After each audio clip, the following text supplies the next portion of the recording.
Non, c'est quel Dieu? Shalom à tous et bienvenue sur notre chaîne YouTube, Champ-Haute Média TV.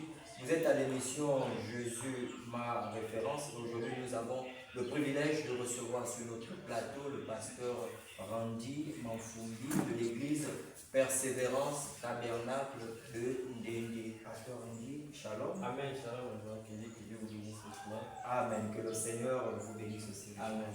Et alors, nous ne pouvons commencer ces moments sans pourtant rendre grâce au Seigneur Jésus-Christ, raison pour laquelle on vous demande, si possible, d'élever la voix. Alors, c'est un privilège pour moi et je prends cette requête à cœur.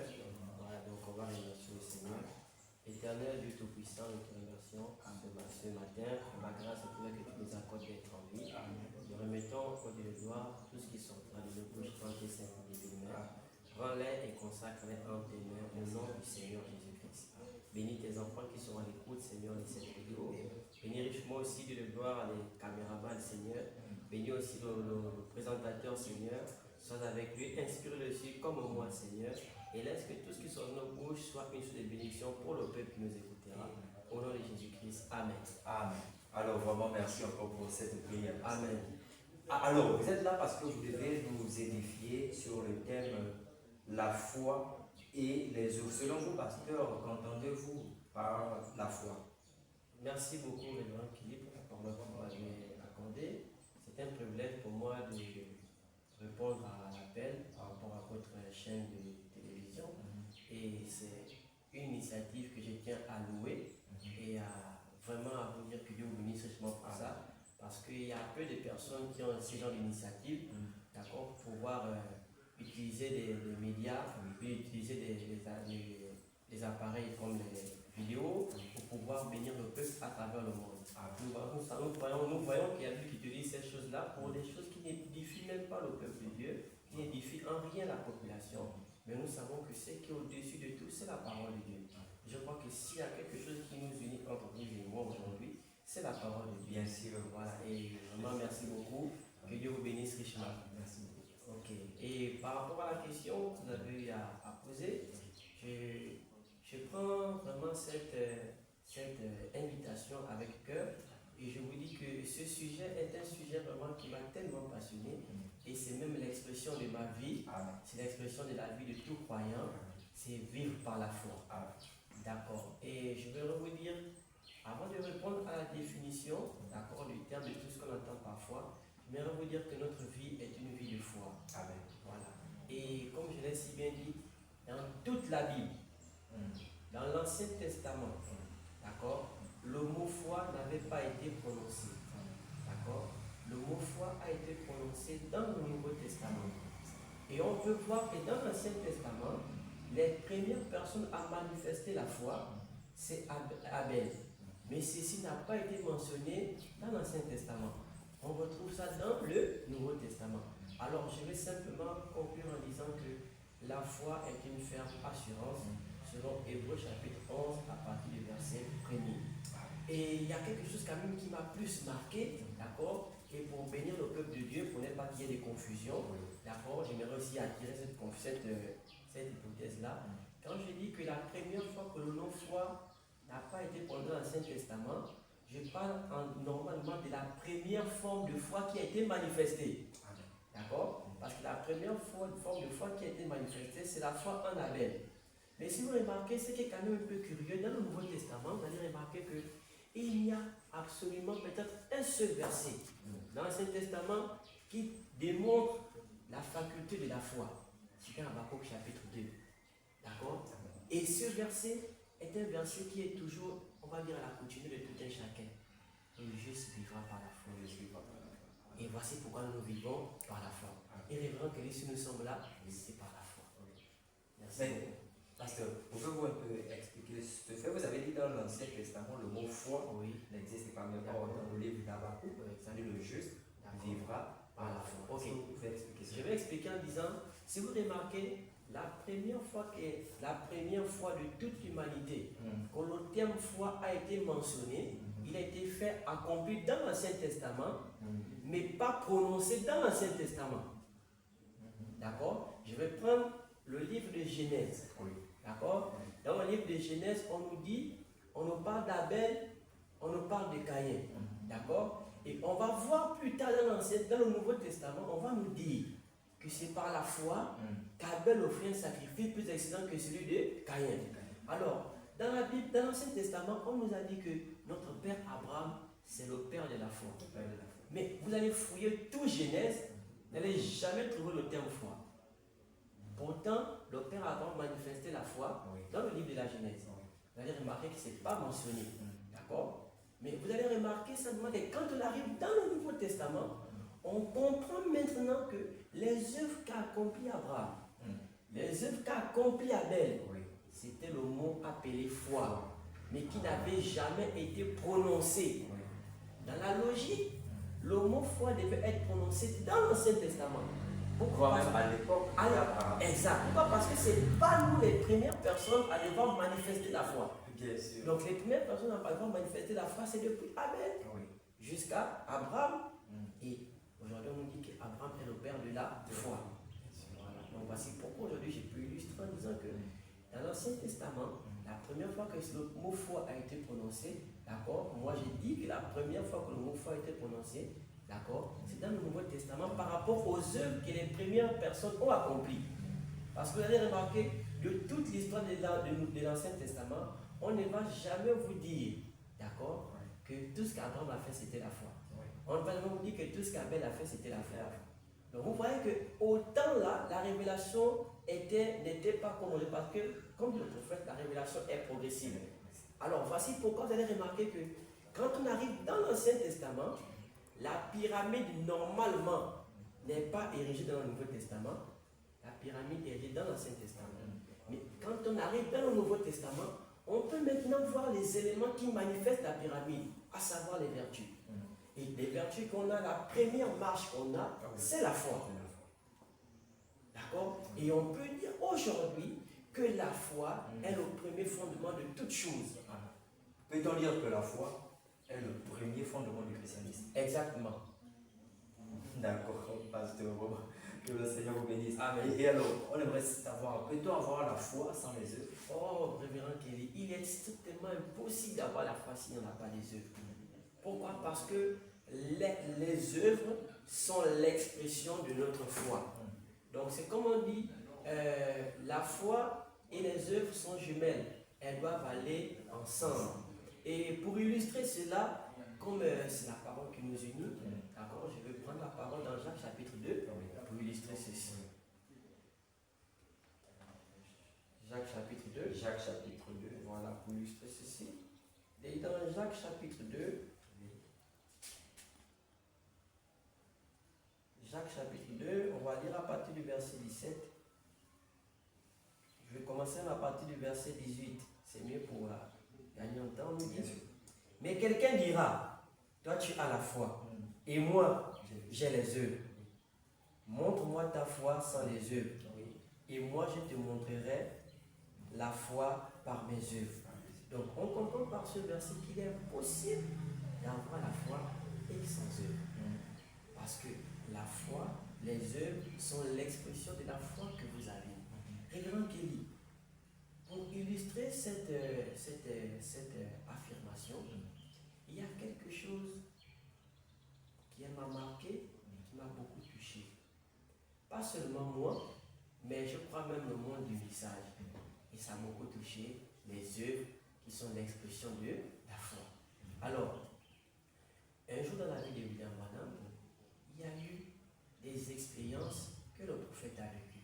Mais il y a parmi ces expériences, il y a une qui est une expérience de foi.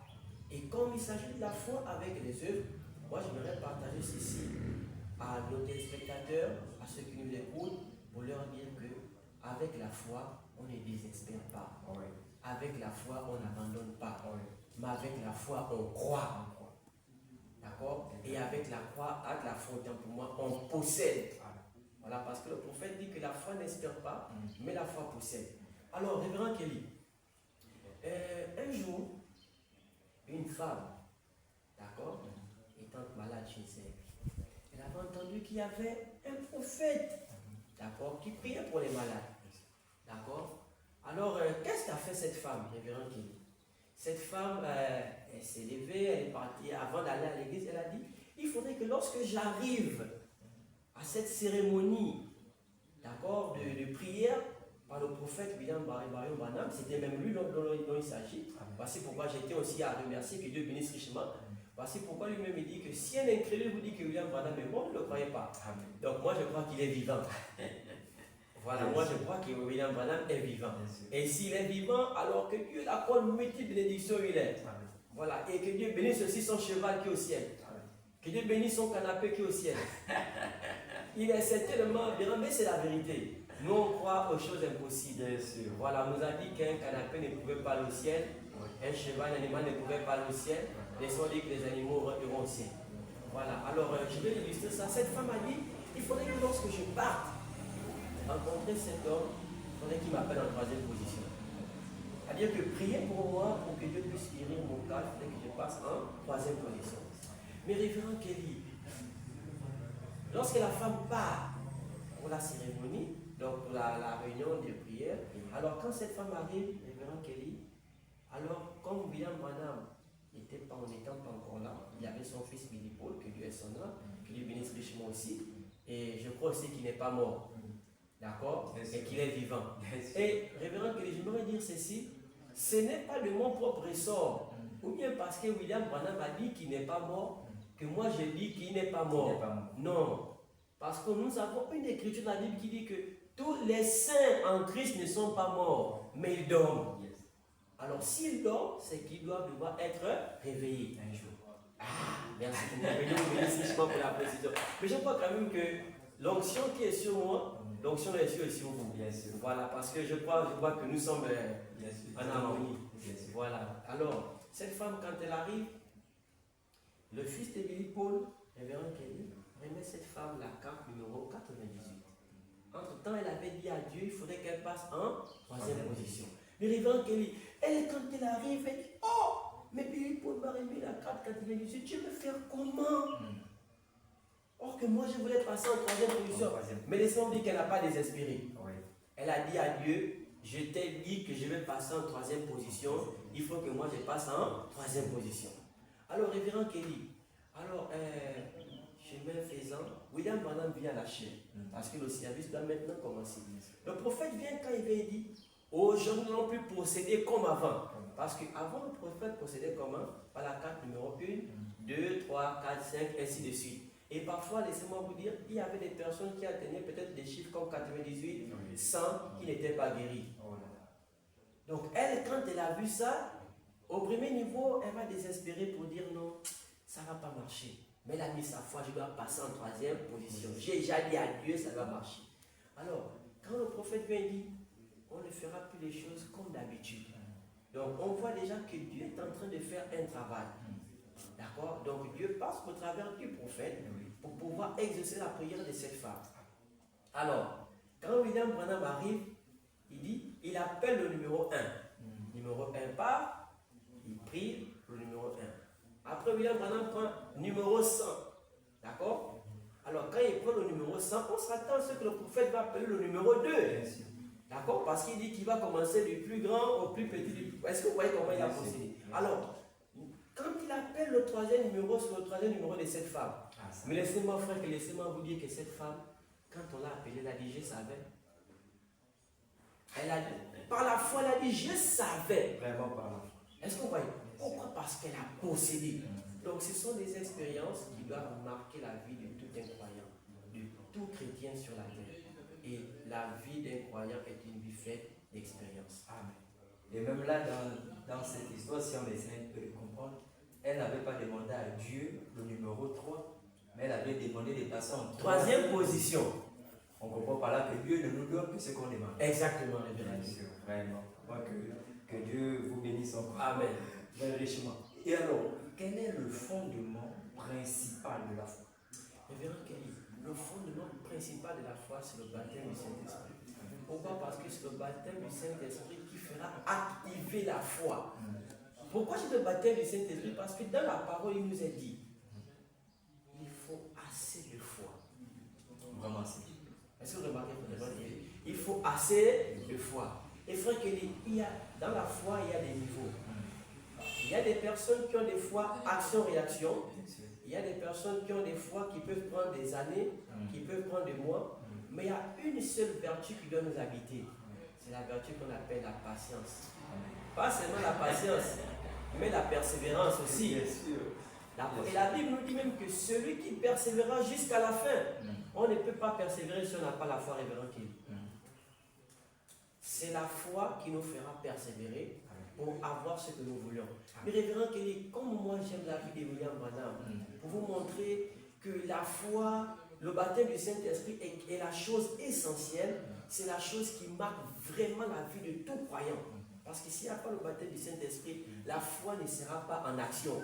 Et voilà pourquoi c'est le baptême du Saint-Esprit qui vient amener la foi en action. En action. D'accord.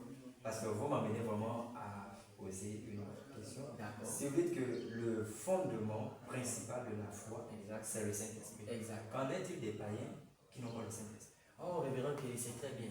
Voici pourquoi je vais vous illustrer en vous disant il y a deux types de foi. Il y a la foi artificielle et la foi parfaite. Et révérend Kelly, je viens vous dire ceci. La foi marche avec la sincérité. Ah ouais. D'accord? La foi marche avec la sincérité. Voici pourquoi notre prophète William Branham dit que même si un incrédule priait pour quelqu'un et que la personne là ayant la foi, la personne serait guérie. Normalement, le problème n'est pas tant l'incrédule.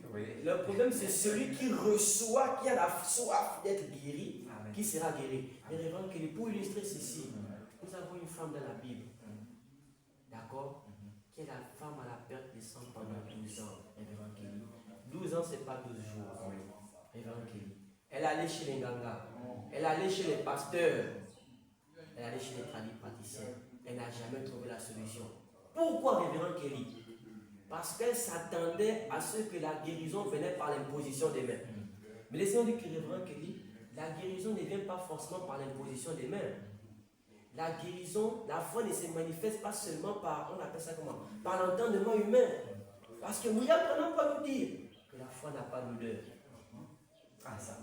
Ah oui, laissez-moi vous le lire. Allez-y. D'accord.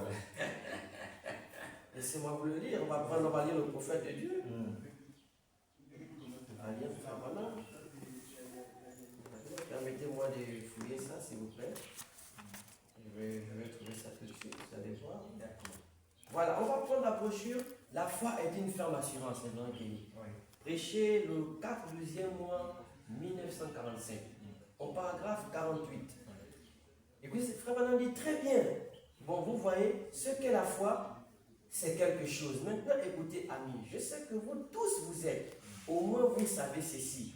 Ce corps est dirigé par 5 sens. Donc, le corps humain, le révérend Kelly, est dirigé par 5 sens. D'accord? Est-ce vrai? Très bien. Il a 5 sens, c'est tout ce qui dirige ce corps humain.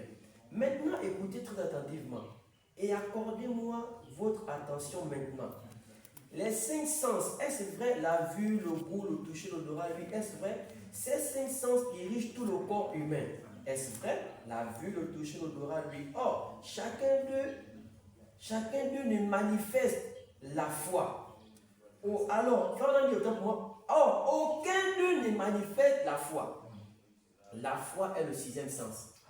Donc, la foi est le 6e sens.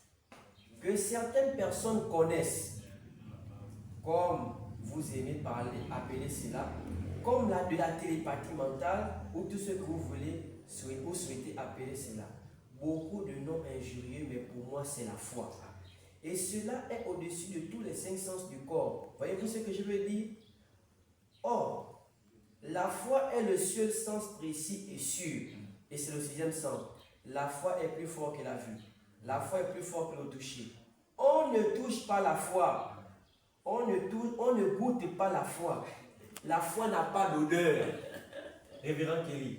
On voit que le prophète Branham dit que la foi n'a pas, et il va dire on ne voit pas la foi. On ne voit pas la foi. Lorsque le prophète dit on ne voit pas la foi, mais qu'en est-il lorsque Jacques dit montre-moi tes œuvres, montre-moi ta foi, tes œuvres, moi je te montrerai ma foi avec mes œuvres. Tout que je veux vous dire. La seule manière de voir la foi, c'est de voir les œuvres de la foi être manifestées. Vous avez vu, comme je vous ai pris l'exemple avec la femme à la perte des sang pendant 12 ans. Remarquez quelle était sa prière, révérend Kelly. Elle a appris que Jésus devait arriver. Elle n'a pas dit, révérend Kelly, qu'il faudrait qu'il aille m'imposer les mains. Parce que la foi n'est pas du domaine du toucher seulement. D'accord? La foi n'est pas du domaine seulement de la prière. La foi est du domaine de quoi? De ce qu'on appelle la possession. Alors qu'est-ce qu'elle dit? Je dois simplement toucher le bout de son vêtement. Mais révérend Kelly, on va se poser la question.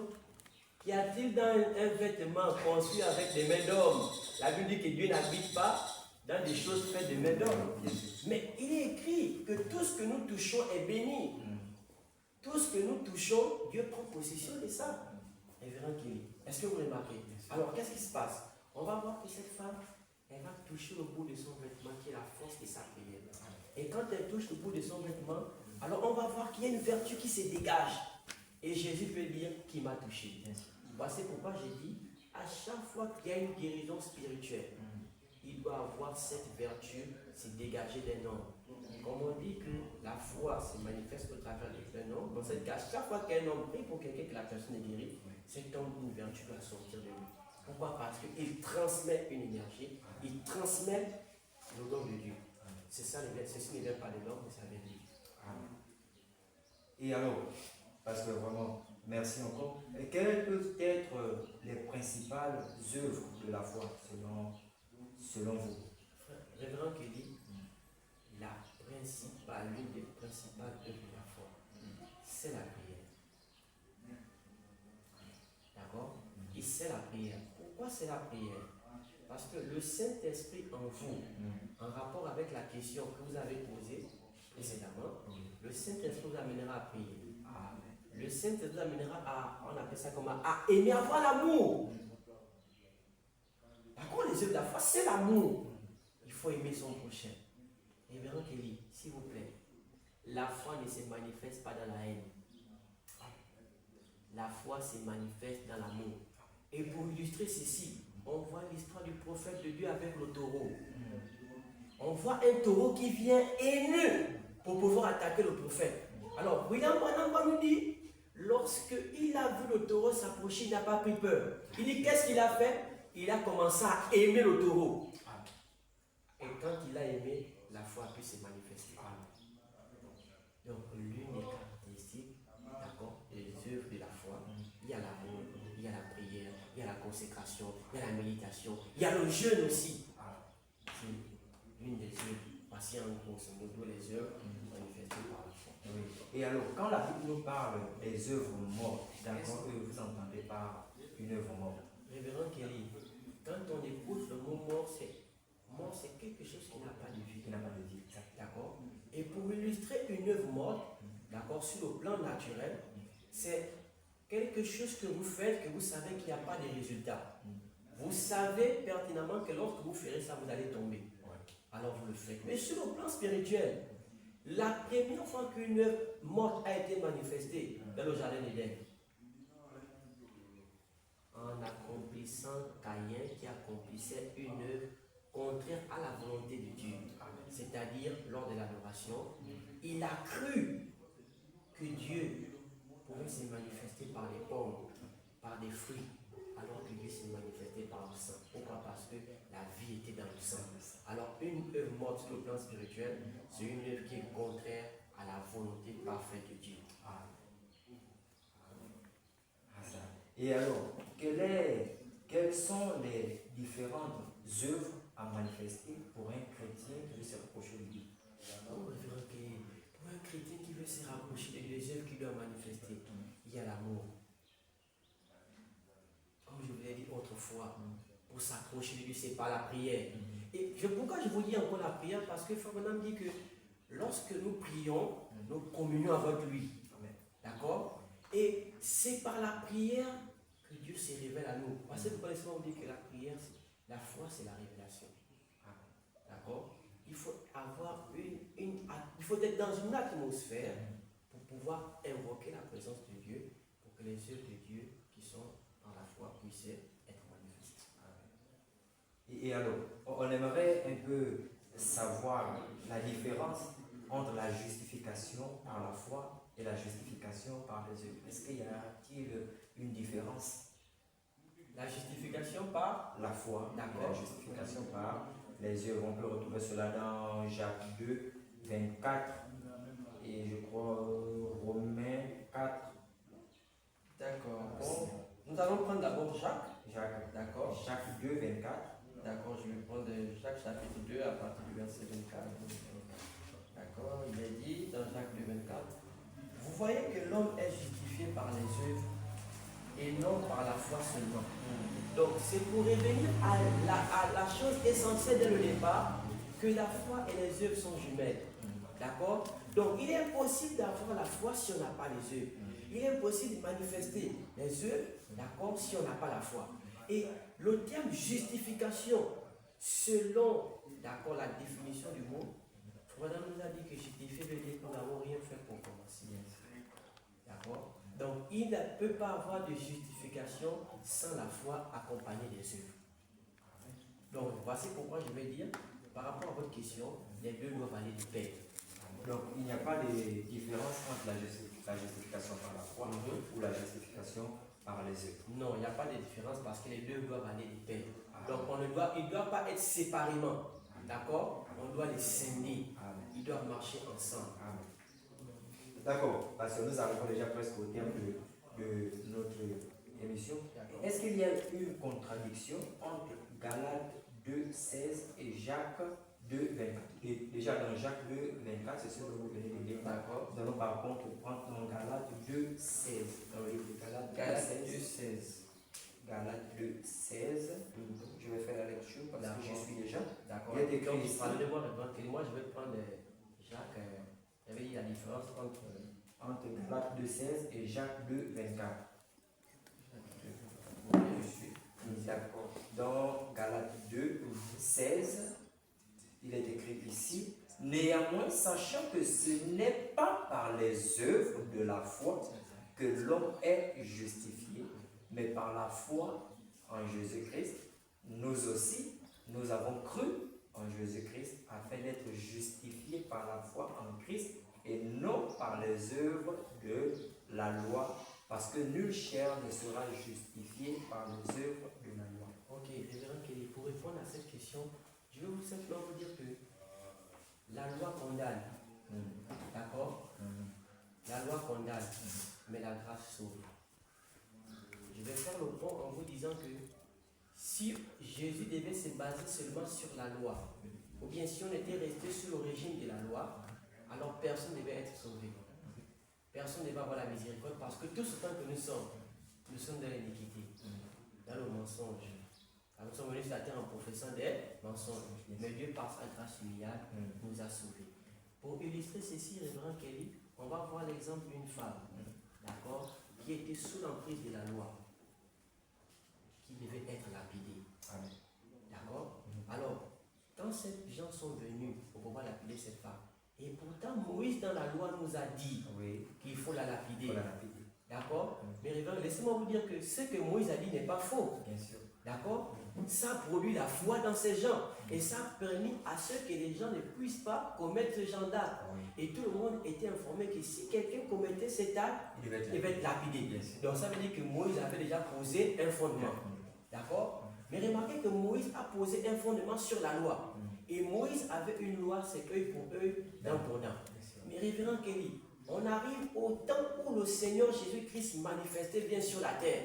Alors, on nous dit que à chaque génération, Dieu suscite un prophète, mais qui ne vient pas contredire l'autre.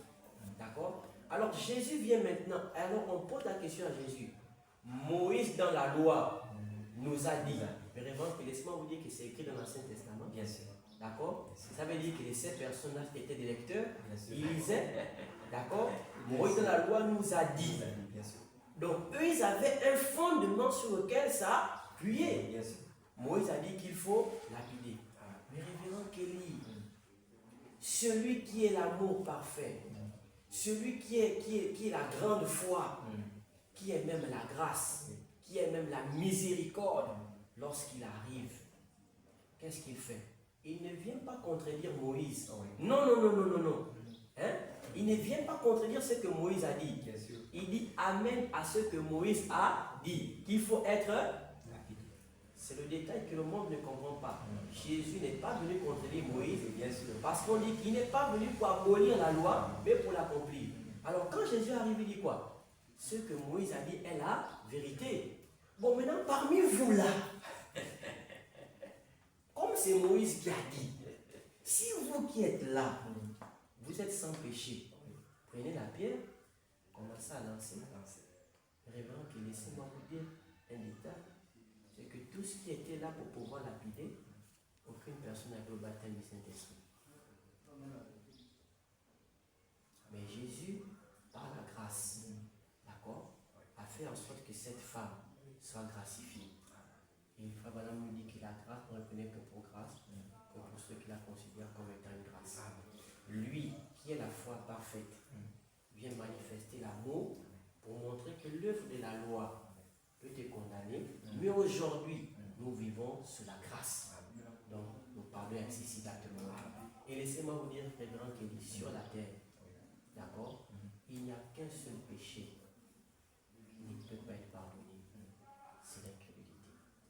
Mentir, voler, tuer, tout ce que nous pouvons faire, c'est pardonnable.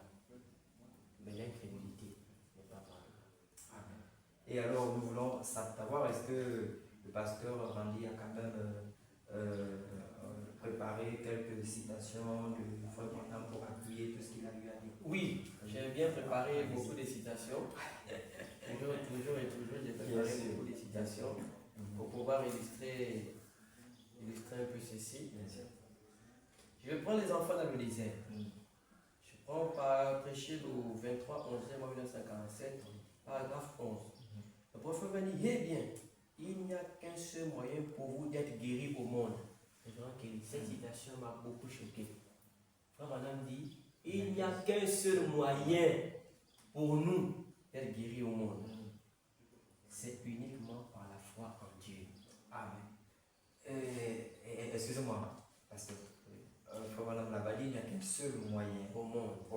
pour être guéri. Ce n'est qu'en mettant sa foi en Dieu. Et qu'en est-il de ceux-là qui partent chez les charlatans? Ok, très bien. Je vous dis, Révérend Kelly, la foi, tout dépend de ta détermination. Révérend Kelly, les charlatans ne guérissent pas.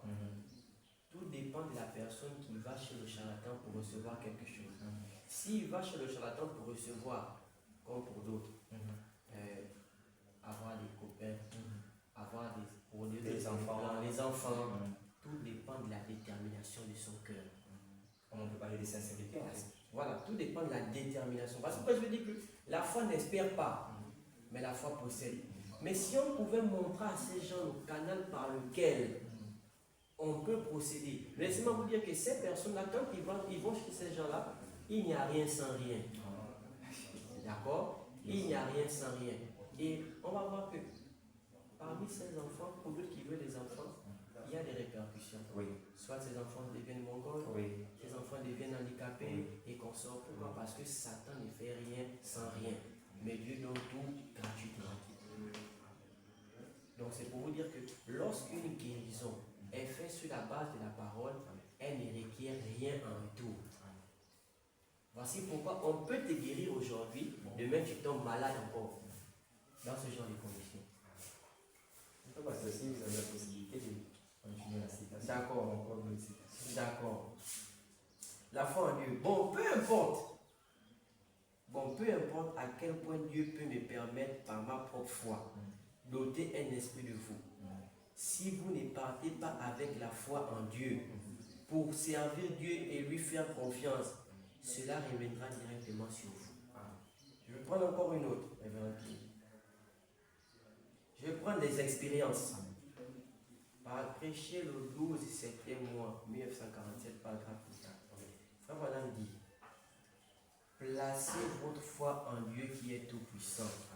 Autrement, cela ne marchera pas. Mais c'est sa volonté qui vous guérit. D'accord? Quand on dit c'est sa volonté qui veut guérir, révérend Kelly, laissez-moi vous dire que quand Jésus est venu sur la terre, il n'a pas guéri tout le monde. William Branham, dans son ministère, il n'a pas guéri tout le monde. C'est pas s'il y avait 1000 personnes qui venaient malades, les 1000 personnes étaient guéries. Impossible. Parce que Dieu faisait tout par révélation. Mais moi j'ai une question, une interrogation. Comment se fait-il que Jésus-Christ, qui est le maître de l'univers, le grand guérisseur, venant sur la terre, d'accord, il arrive à un endroit où il y a plusieurs malades. Il y avait un boiteux, d'accord, il y avait plusieurs boiteux. Mais il y a un qui a dit, oh, fils de David, reconnais-moi. C'est qu'il est question d'abord de la reconnaissance du don.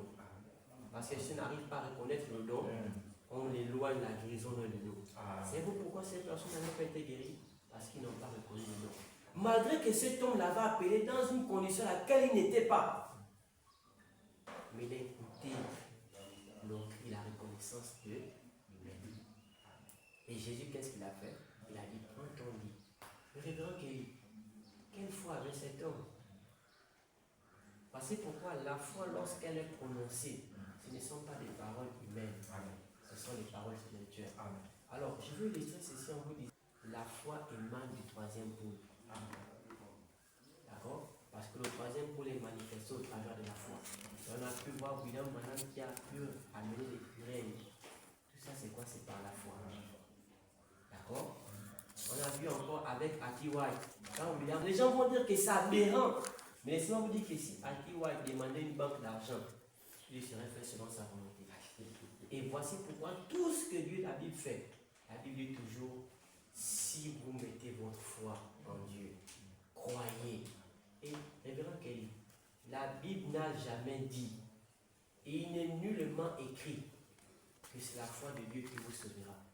C'est nullement écrit. Il est toujours dit, ta foi t'a sauvé. Ta foi te sauvera. Donc tout dépend de la détermination, de la relation que nous avons avec ce Dieu. Amen. Alors, pasteur, quand nous arrivons à la toute dernière question de cette interview, y a-t-il une différence entre la foi et la révélation? On me dit qu'il n'y a pas de différence. Pourquoi? Pourquoi il n'y a pas de différence? Vous avez remarqué, comme je l'ai dit au départ, dans l'Ancien Testament, d'accord, si dans la logique, le mot foi devait être écrit dans Genèse. Parce que Genèse est le livre du commencement. Mais on va voir que dans Genèse, c'est la foi qui a été manifestée, d'accord, mais sous une forme appelée révélation. Et quand on arrive dans le Nouveau Testament, on nous dit encore que ce qui avait été manifesté là-bas, c'est la foi. Alors, si dans le Nouveau Testament, il n'y a pas eu le mot foi, dans l'Ancien Testament, dans le Nouveau Testament, il y a le mot foi qui est manifesté, alors il faut avoir quelqu'un qui doit faire l'arbitre. Mais laissez-moi vous dire que la personne qui fait l'arbitrage, c'est le prophète. Et c'est le prophète qui vient nous montrer que la foi, là, c'est même la révélation. Amen. Parce que la Bible ne nous dit jamais que la foi, c'est la révélation. Mais c'est le prophète qui nous dit que la foi, c'est la révélation. Donc il n'y a aucune différence entre la foi et la révélation. Pour illustrer ceci, permettez-moi, pour illustrer par rapport à la foi et la révélation, toujours par une expérience pour terminer. Alors, un jour, il y avait une jeune fille avec son papa. Et la jeune fille était aveugle. Alors, cette fille étant aveugle, alors elle avait écouté qu'il y avait un homme qui guérissait. Alors son papa a dit à l'enfant, on va partir ensemble. Révérend que laissez-moi vous dire que l'endroit où ils sont partis, il n'y avait pas une personne. Même un stade de football n'avait pas ce genre de personnes parce que tout le monde cherchait à croiser le guérisseur. Mais révérend Kelly, vous arrivez à un endroit, je vais prendre comme Ndende, d'accord? Bien comme ici, là où nous sommes, il y a beaucoup de personnes, mais votre fille est aveugle. Alors le papa marchait avec sa fille, main dans la main. Mais tout le monde cherche à rencontrer le guérisseur. Alors, frère Kelly, malgré que quand le papa attrape sa fille par la main, en train de marcher, tellement qu'il y a la foule et que les gens cherchent le guérisseur, alors une main sépare La fille du père, mais la fille aveugle. C'est le père qui doit conduire l'enfant vers le guérisseur. Alors, Révérend Kelly, alors, pendant que les hommes s'attendaient à voir le guérisseur au podium, alors vous allez remarquer que la jeune fille aveugle va commencer à toucher les gens. Papa, papa, mais papa n'est plus. Maman, le papa cherche l'enfant. L'enfant n'est plus. Mais il y a beaucoup de gens, ils sont venus chercher le guérisseur. Révérend Kelly, les gens se disent que le guérisseur est à la chair. Mais laissez-moi vous dire que ce guérisseur, dont il est question ici, il s'agit de William Branham. Mais je veux dire qu'il n'est pas guérisseur parce que lui-même parlait par la suite, il va vous dire qu'il n'est pas le guérisseur. Alors, la jeune fille, Révérend Kelly, pendant qu'elle va marcher en cherchant son père, parce que le guérisseur était allé, comme on l'a si bien dit, selon le terme qu'ils ont utilisé, je dis le même terme. Alors, William Branham n'est plus à la chair. William Branham avait été appelé dans un hôpital, aller prier pour quelqu'un. Mais les gens se disaient que William Branham était toujours. Donc, l'objectif du père, c'était de rallier son enfant du côté de la chair. Mais Révérend Kelly, laissez-moi vous dire que la première fois, quand cette femme aveugle, cette petite jeune fille aveugle, que Dieu est son âme, mais laissez-moi vous dire, cette jeune fille était de couleur. Elle était noire. Mais elle était confondue avec les blancs. Alors, quand cette jeune fille marchait, alors, subitement, elle, Révérend Kelly, laissez-moi vous dire, elle attrape directement un homme comme ça. Laissez-moi vous dire que l'homme qu'elle attrape n'est pas un homme n'importe comment. C'est l'homme de la situation qu'elle cherchait. Alors, quand elle attrape l'homme, elle ne laisse plus. Et Révérend Kelly, laissez-moi vous dire qu'il y avait beaucoup d'hommes en ce temps-là. Il y a beaucoup d'hommes qui marchaient. Mais quand cette femme a attrapé cet homme, alors, quand le prophète de Dieu voyait cette jeune fille, alors il va dire, que cherches-tu? La jeune fille va dire, je cherche le guérisseur.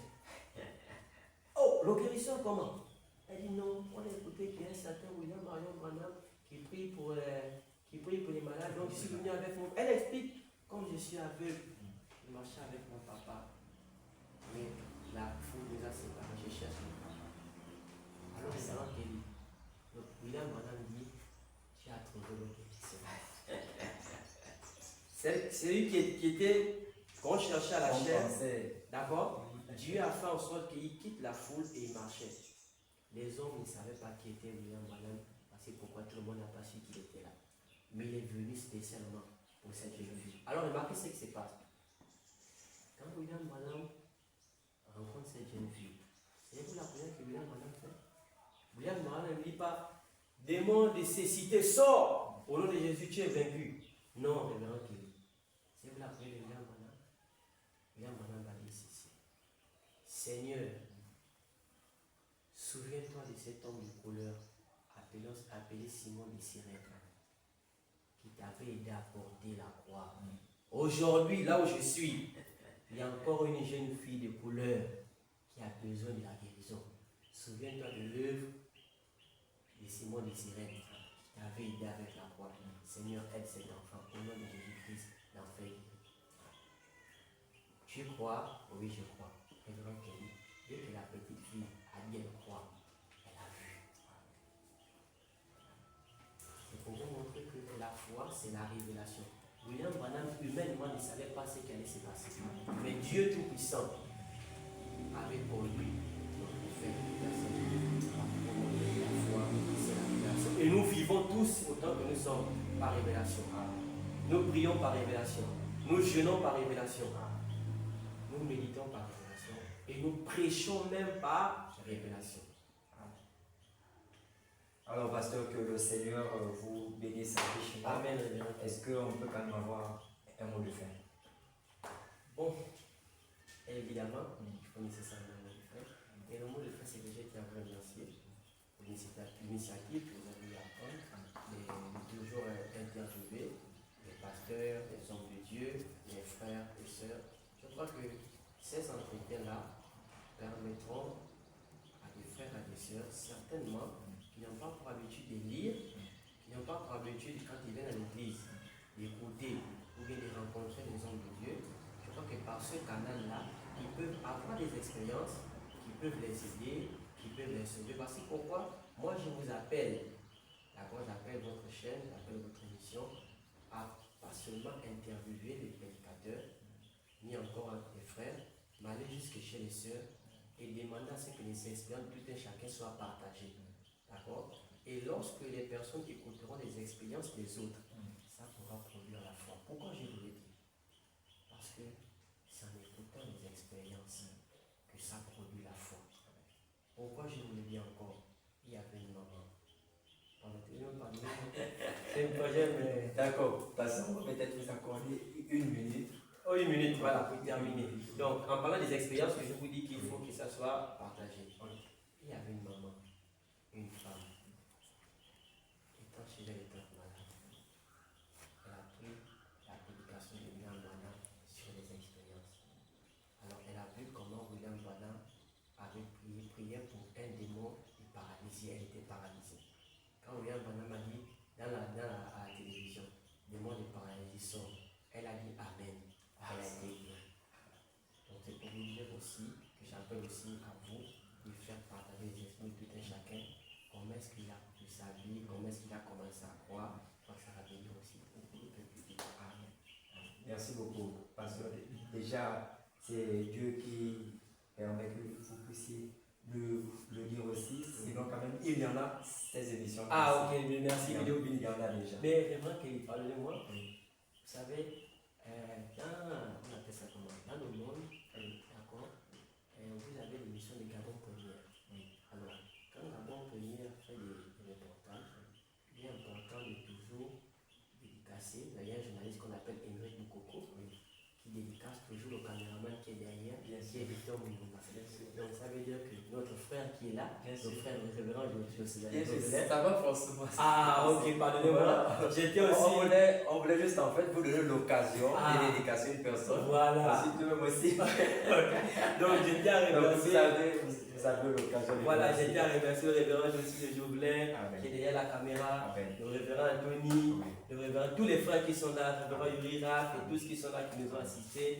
Et vraiment que Dieu bénisse richement les initiateurs de cette chaîne de production. Vraiment que Dieu bénisse. Alors, pasteur Randy, que le Seigneur vous bénisse aussi. Amen. Nous tenons juste à rappeler que vous êtes le pasteur de l'église Persévérance Tabernacle de Dédé. Ça a été un plaisir de vous recevoir sur notre plateau ici à l'émission Jésus, ma référence. Alors, chers abonnés, nous sommes au terme de notre émission. Nous étions avec le pasteur Randy Manfoumbi qui nous a édifié sur la foi et les œuvres. Alors nous vous disons merci de nous avoir regardés. Nous tenons aussi à saluer les membres du bureau exécutif de la Chambre Haute Média TV, tous les membres de l'église Persévérance Tabernacle de Guingué, sans oublier aussi nos partenaires, le pasteur Romero, le pasteur Wilfred Nzemba, nos sponsors aussi, le révérend Yuri Koupita et son manager Ralph